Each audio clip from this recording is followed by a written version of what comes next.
What's up, people? Now, I know this topic is pretty damn old. Last time I remember, I believe one of the first people on YouTube to bring this up into a whole discussion, and then everybody and their dogs started doing videos on it. Was I think it was Game Manic, now known as the Insane Game Freak, around 2 years ago, and it was about Naruto killing Toonami, or the belief that Naruto killed Toonami, and I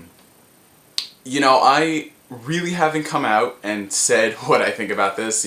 It's not really a big issue. It's an old issue, obviously. But since we're talking a lot about Toonami nowadays, and since I did mention this, or it was brought up in the NXP podcast that we did, I felt that I should address it since I didn't have time to talk about it there, because then we get into a whole debate and it defeats the actual purpose of the video. So, let's talk about this right now. Did Naruto really kill Toonami? Alright, so first off, I'm going to give you the opposing side to this, what people are saying, why they think it killed Toonami. So, you had a period after Dragon Ball Z finished its run where Toonami had moved to the Saturday block. And during that Saturday block, they had licensed a lot of new anime, a lot of new content. They had a bunch of new action cartoons airing as well. The content that they started airing was actually pretty broad when compared to like the shonen demographic. It wasn't just constant fighting. It was some different things on there. We had Bobobo, we had Zatch Bell, we had Mare, we had the Prince of Tennis out of nowhere. We had so many other shows. That was just to name a few that were airing on Toonami in junction with Dragon Ball Z reruns. Yu Yu Hakusho was also finishing its run. I believe it was getting into the Chapter Black Sensui saga around that time. Correct me if I'm wrong.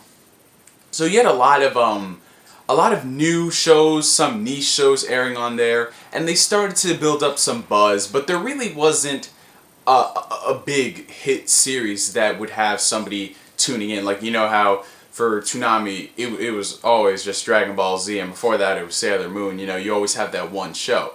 And it wasn't until fall of 2005 when Naruto hit the network.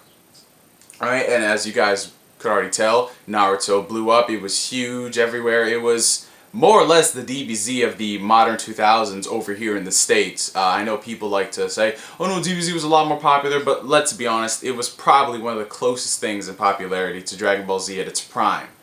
You get what I'm saying? This is not really meant to offend somebody, because if you get offended by that, then get in touch with reality, please. So Naruto starts airing on Toonami. It's getting a bunch of views, ratings behemoth, and from then on there, we start to see a sort of change. We start to see less programming put on Toonami, like less new content airing, more Cartoon Network shows, currently established Cartoon Network shows airing on Toonami, and the departure, like the disappearance of shows like Zatch Bell and Prince of Tennis, Mare and Bobo, all of those shows that they previously established. Okay? Now, why would those shows be taken off the air so prematurely before they've really had their entire run? Honestly, it all comes down to ratings. A lot of those shows weren't getting suitable, they weren't getting the level of ratings that they needed to sustain themselves. So, what did Cartoon Network do? They decided to focus all of their money, all of their attention, all of their budget into promoting the living heck out of Naruto. They were throwing money Viz's way, etc., so they could dub episodes faster, and we eventually got double episodes. I believe it was like a year or 2 years straight of double episodes, I don't really recall. But yes, suddenly it was Naruto everywhere, everything. And, this is where people assume that that's why Toonami was killed, because Naruto became popular. It's not the fact that Naruto became popular and people were watching it more. It's the fact that Cartoon Network was spending their budget solely on Naruto. See, that's the problem. They put all of their eggs into one basket. That is not a very wise thing to do. To focus all of your attention on just one thing. Because what I'm going to explain later will more or less sum up why Toonami failed. So, all of these other shows that aren't really bringing in good ratings, they had decent ratings, but compared to Naruto, they were pretty much They took them off the air. Alright, Naruto gets promoted even more. And then Toonami starts dwindling down to the infamous, I believe it was 2-hour block, where it was nothing but Naruto and Ben 10. I believe that's what it was in its final run from like early 2008 to its October cancellation. And what happened to Naruto around 2000 and I believe it was summer of 2007, I believe, or maybe it was summer 2008, I'm drawing a blank here, but within that time span, what infamous thing happened to Naruto? I'm not talking about the inclusion of Shippuden, I'm talking about the anime in the States after episode 135.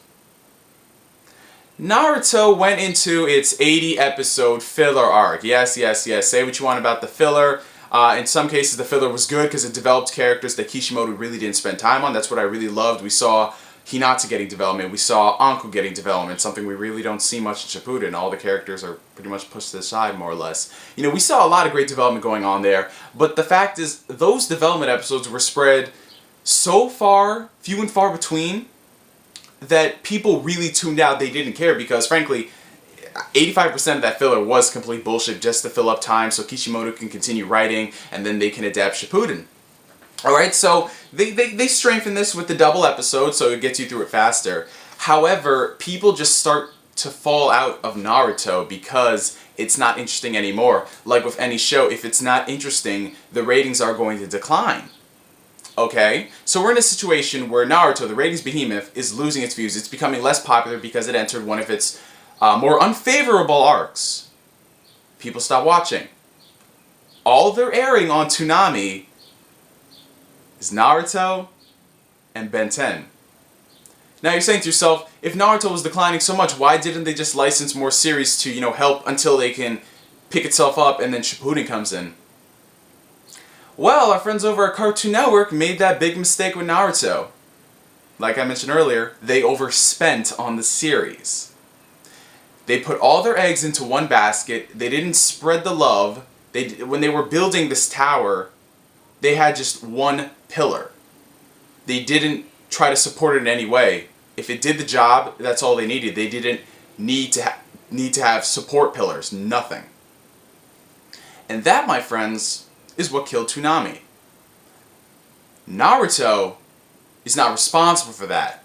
Sure, it went into its more unfavorable arc, but you can't blame the show for that. Every show goes through that. Cartoon Network, Toonami, I don't know who the hell was running it. They spent all their money on Naruto. They couldn't get funding to license newer shows. They were stuck with Naruto and Ben 10.